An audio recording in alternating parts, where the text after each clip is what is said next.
So I saw Snake Eyes, and it sucked. Can't say I was disappointed because I expected it to not be good. At least I got my Coke Icy. But this movie's terrible. So, yeah.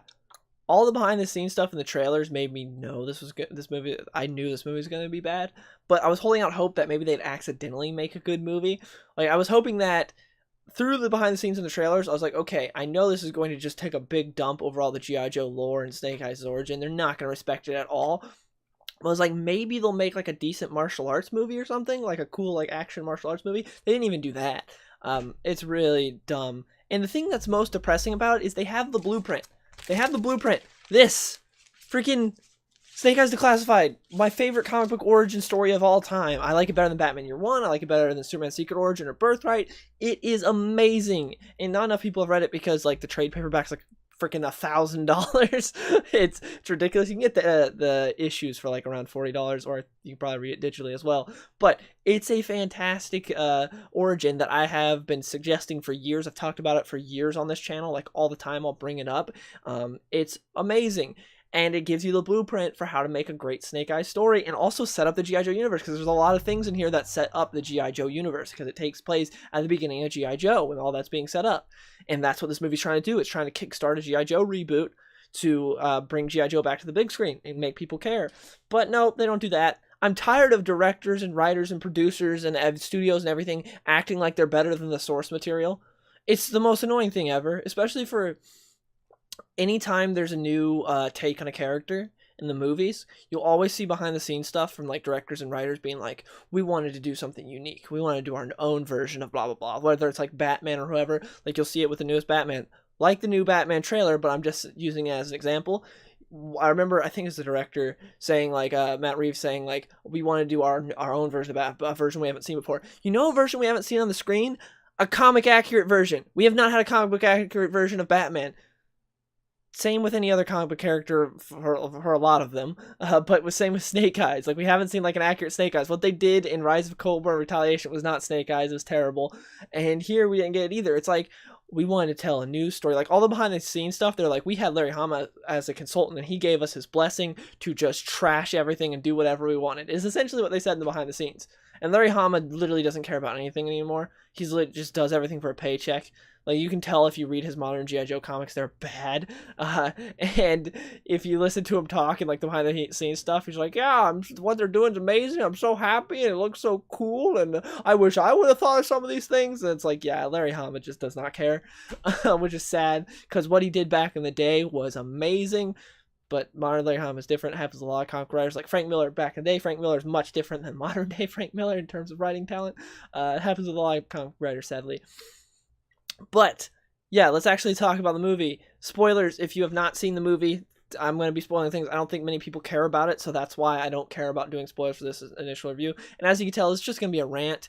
I'm not going to be like doing a well-edited review for this like I would if it was actually decent, because I love Snake Eyes. He's one of my favorite characters in all fiction.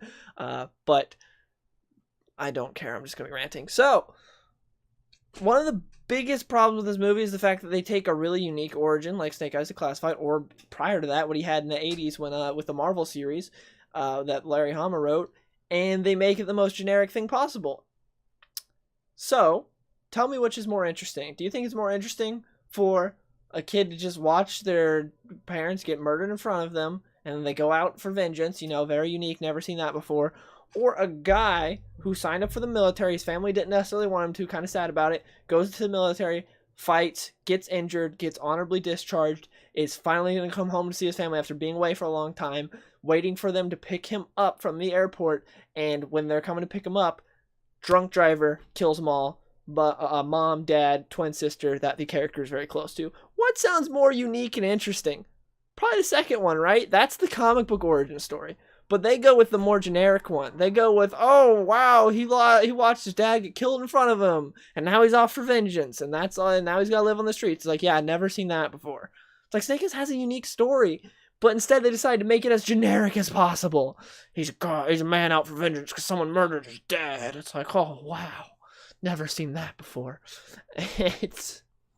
It's handled so terribly. So, yeah, the movie opens up with his dad getting killed by a guy that looks like Bill Burr, and then Snake Eyes, then goes and lives on the street, learns to fights in all these different like pits and areas and stuff to make money, and he's trying to track down the guy that killed his dad, and then like the head of the Yakuza is like, I can get the guy that got your dad, that killed your dad. I can help you find him. I have the resources for that as long as you work for me. And he's like, okay. And so then he works for him. You know what he has him doing? You think, oh man, he got this guy that can fight in all these fighting rings and stuff, that doing these underground fight clubs. He must have him for an important mission. Nope, he got Snake Eyes so he could help him smuggle guns through dead fish. That's literally his job. And then later he uses them to infiltrate the Arashikage clan, but there's no way he knew when he got Snake Eyes that this was his original plan. There's no way that his plan when he got Snake Eyes was to have him infiltrate the Arashikage. It was literally just to have him like smuggle guns. It makes no sense. It's dumb. But anyways, stuff happens. He ends up being friends with Tame Arashikage, aka Storm Shadow. Those two are the best part of the movie when they're together, by the way. Snake Eyes and Storm Shadow, when they're together, are actually pretty good. They have a good repertoire and chemistry on the screen, but sadly, they're like together for a good bit in the first act, and after that, they just have them go their separate ways, and you don't get much Storm Shadow, and it's like, what? It was dumb. The dude that played Storm Shadow did a great job. Henry Golding did a pretty good job, but he had nothing to work with. I feel really sorry for Henry Golding because he had nothing to work with, like what they did for his character. Snake Eyes is not likable at all in this movie. They give you literally no reason to like him. So, anyways, he, as you can see in the trailer, they're working for the Yakuza, and then, the Yakuza dude asks, Snake Eyes to kill Storm Shadow. Snake Eyes decides not to, and he helps him escape. They fight a bunch of Yakuza. They get out, and then Storm Shadow's like, you saved my life. I'm gonna let you come back with me to Japan, to my family clan, and, yeah, I give you a family because you don't have one, so you can join me. So he goes there, and then he's like, okay, to become part of the Arashikage, you need to do 3 challenges. Once you pass these 3 challenges, you're in with the Arashikage. It's like, okay. And the challenges are really stupid. The first challenge is get a bowl of water from Hardmaster. And the way you beat it is you literally ask him for a bowl of water. That's the challenge, because they think everyone's going to fight him for the bowl of water instead of just asking for it. And so you got to ask him for it. You got to humbly ask him for it. The second challenge... What was the second challenge? I literally just watched this movie like 2 hours ago, and I forgot what the second challenge is. What? I don't know. It'll come back to me. The third challenge is you gotta face some CGI snakes that can tell if you're pure of heart or not. Not joking. 3 gigantic CGI snakes come out of like an area, like their cage, and they only attack those who aren't pure of heart. And yeah, that's it. That's all there is. And the thing that's really dumb about this is it's established that Snake Eyes can fight, but he's like a brawler. He's not like an amazing fighter. And he joins the Arashikage, and he's just instantly a great swordsman, and he's like a really good fighter and all this other stuff. And it's like, what? And they don't show him training ever, and they never imply that he trains. It's implied that he literally just hangs out with everyone and does whatever he wants until it's time for the challenges. Oh yeah, the second challenge, he like trips balls and sees his dead dad. That's what the second challenge was.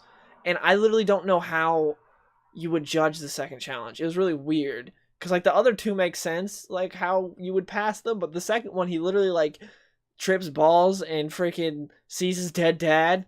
And Blind Master's like, you must beat yourself for this one. And it's like, okay. Yeah, really dumb. And,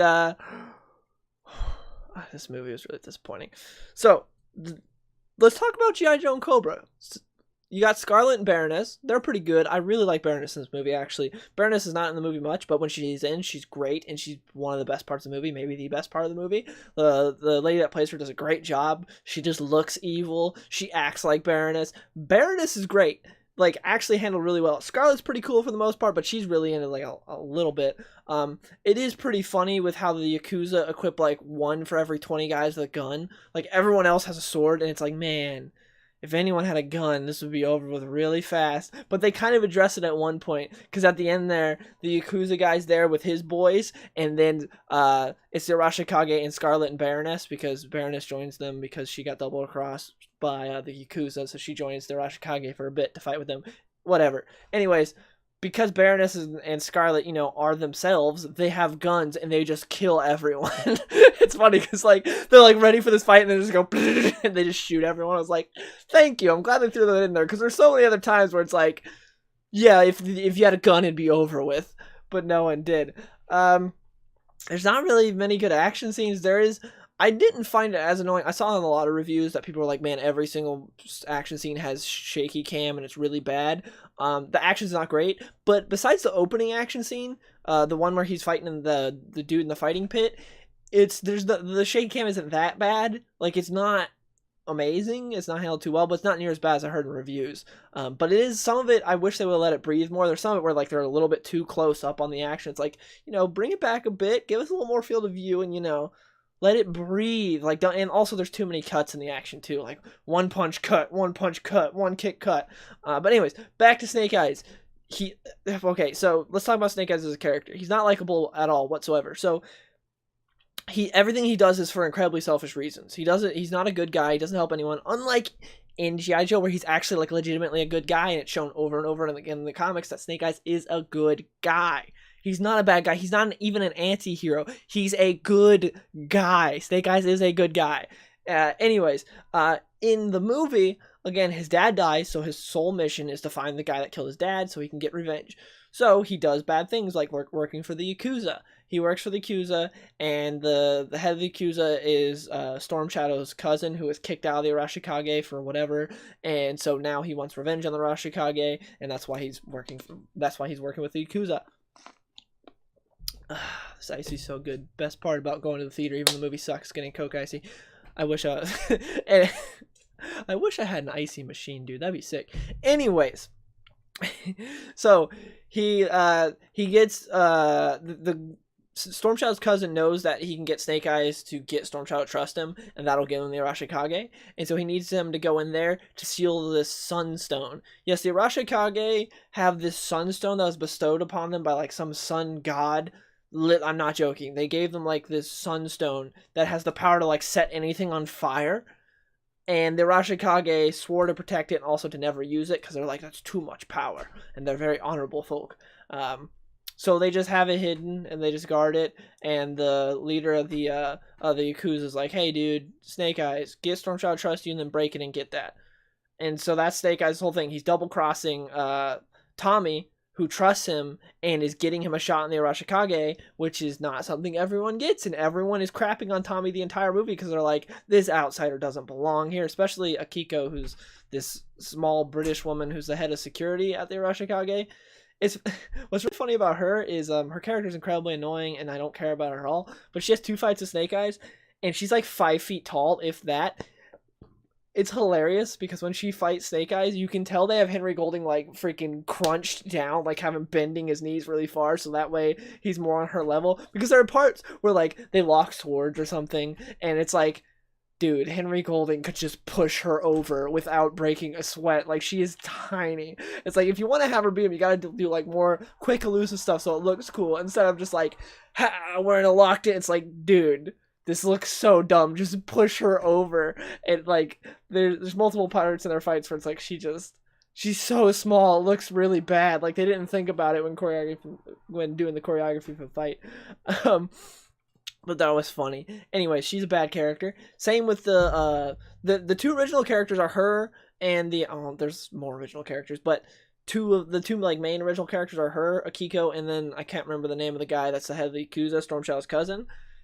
They're both terrible. The villain, like, there's nothing to him at all, and Akiko's not interesting at all. And also, there's so many just weird, like, nothing develops in this movie. Stuff just happens. You just get there. Like with Snake Eyes' fighting ability. He's a better swordsman than, like, everyone in the movie other than, like, the main people. It doesn't make any sense. You have these ninjas that have been training for years, and Snake Eyes is better than them, even though he's never used a sword before. And again, there's nothing implied that he's training the whole time he's with the Arashikage. It's just like, okay, he's chilling and then he's doing challenges. There's no like every day he's training. Nope, none of that. And also he already knows how to do flips and everything else. Like if you're fighting on the street and stuff, I get how he's a decent fighter, but how's he like so agile and doing flips and everything? It doesn't make sense. And another thing that's really weird is like how I said there's like no development. There's a point where so Akiko doesn't trust, like she's the main one that's getting on Storm Shadow about how much she hates Snake Eyes because she doesn't trust him because he's an outsider, and she doesn't trust him at all. She hates him, and then they have a little chit chat where she's like, "Do you know how much the Rashikage mean to me? I don't have a family; they're my family." And then Snake Eyes like, "Yeah, well, I want them to be my family because my dad got murdered when I was a child." And then suddenly she just drops all suspicion of Snake Eyes, and she really likes him and she trusts him. Just over that one chit chat, it made no sense because he had been doing some hella shady things earlier. Like, so they're in Tokyo, and Snake Eyes takes a motorcycle and just drives into Tokyo, even though he's not from there. He's never been there before, and no one bats an eye at it other than Akiko. Like, she tries to follow him. Why is he doesn't know anyone there. He doesn't speak the language. What is he doing going into, like, the heart of Tokyo? He does it in the movie. He's doing it to meet up with his Yakuza contacts and everything, and it'll update them. But if you're part of the Rashikage and you see Snake Eyes going on a motorcycle to Japan, because he's not hiding it, he's like gets the motorcycle legally from them. Like, he doesn't try to steal it. He's like, "Hey, Storm Shadow said I could use a motorcycle," and they're like, "Oh, cool," and they just give it to him, let him go, and no one's like, maybe he's doing something shady. Nope, none of that. But yeah, she trusts him, and then in the end, Snake Eyes, of course, double crosses them. To get the Sunstone. He gets the Sunstone thing. He gives it to the Yakuza, and they're like, cool. And the Yakuza's working with Cobra. Also, the G.I. Joes are working with the Rashikage. It's not really explained why they're working with the Rashikage. It's so weird because they're like, I don't get why the G.I. Joes are. Cobra is working with the Yakuza to get this Sunstone, and so the Joes are working with the Rashikage to stop the Cobra from helping the Yakuza. It's just weird. It doesn't make any sense. Like, it's really weird in the movie. But anyways, he gets the Sunstone, he gives it to the Yakuza, and they're like, okay, there's Bill Byrne there who killed your dad. So, or the guy that looks like him. So he goes in there, and of course he doesn't kill the guy because, character progression. He's learned he's not going to kill the guy. And also he learned that guy was a part of Cobra. The guy that killed his dad. He's like, oh, so shocker. And so he goes then, and he decides to help the Rashikage now. Because again, it's all selfish reasons for Snake Eyes. He betrays the Rashikage because he wants to get the guy that killed his dad, so he helps the Yakuza. And then he learns that the Yakuza were working with Cobra. They tell him that. And then he goes to kill the guy that killed his dad, and he learns that the guy that killed his dad is part of Cobra. Was part of Cobra until like 2 weeks ago when they nabbed him. And he's like, oh, they betrayed me. So again, for selfish reasons, he's like, I want revenge against Cobra now. So he goes and helps the Arashikage. And the funny thing is, like, Akiko and Storm Shadow are following Snake Eyes, and they see him, and like, they see him fighting the Yakuza, like, Snake Eyes is on our side again. And they don't care that he betrayed them. They're just like, we're fighting with Snake Eyes now. And then he starts fighting with the Rashikage again, even though he had just betrayed them and stolen the Sunstone, which is their most sacred thing ever, and also super powerful. And the whole final act's really dumb, because you have the head of the Yakuza with the Sunstone. He's going around, he's turning everyone to flames, unless you're an important character. If you're an important character, he suddenly just can't turn you into flames, or he whiffs or something. It doesn't make any sense. Also, Snake Eyes doesn't actually wear his Snake Eyes gear until the final shot of the movie. So they literally only had him wear it so they could put it in the marketing and sell toys. That was it. They didn't have it be, and also he doesn't get injured at all. So the reason Snake Eyes wears the mask in the comics and the cartoons and everything is because he had a horrific injury, and it was from the helicopter crash where he saved Scarlet, and like freaking jet fuel in it, fuel from the helicopter like got on his face and caught him on fire and everything, and his vocal cords got all messed up and his face got all messed up. So that's why he can't talk and he looks like Jonah Hex under the mask, and that's why he wears the mask, because he looks messed up. But in this, nothing happens to him. He can still talk at the end of the movie. He doesn't have any scars. I don't know if they're trying to set it up for the next one. Maybe he'll get something, because they do sequel bait hard. Like at the end, Storm Shadow joins Cobra. Storm Shadow joins Cobra because the whole time he talks about how he's the last of the Arashikage bloodline, because his grandma leads the Arashikage, but he's the only other Arashikage left, and he's next up in line because of his cousin, who was a deserter or whatever, who joined the Yakuza. But he takes the Sunstone from his cousin, tries to kill him with it, fails for plot armor reasons, and his mom's like, I'm not his mom, his grandma is like, we swore to never use it. You are irresponsible. You are no longer, up next to lead the Arashikage. I am the last Arashikage who will lead this. And so he gets upset about that, rightfully so, and then leaves. And she's like, wait, you can still be a part of the Rashikage, just not the leader. And it's like, yeah, he doesn't want to, he wants promotion, not a demotion. So he leaves, and then at the end, Baroness is like, hey, you should join Cobra. And he's like, okay. Again, much more generic and boring than in the comic, where there have been multiple reasons why he's joined Cobra. My favorite was, so in the comic, he gets framed for killing Hardmaster, who's his uncle, and this Hardmaster has no relation to him, and it's just some young guy that kicks ass. It's a dude from the raid. Hardmaster is not Hardmaster in this movie. Anyways, in the comic, Hardmaster is like the head of the Rashikage. He's the big guy, and he's Storm Shadow's uncle. And again, he's the leader of the Rashikage, not Storm Shadow's grandma. But he gets killed, and it's by an arrow, which is what Storm Shadow's known for using. He never used a bow and arrow in this movie, sadly. But he's known for using a bow and arrow. He has a thing called, like, the ear that sees, I believe. Like, he can close his eyes and, like, hear your heartbeat and, like, hit you. And so he shoots Hardmaster, like, through, like, a surface that an arrow can go through. Like, he shoots him through a surface, and they're like, it must have been Storm Shadow who did that. So he was framed by Zartan. Zartan was the one who killed him.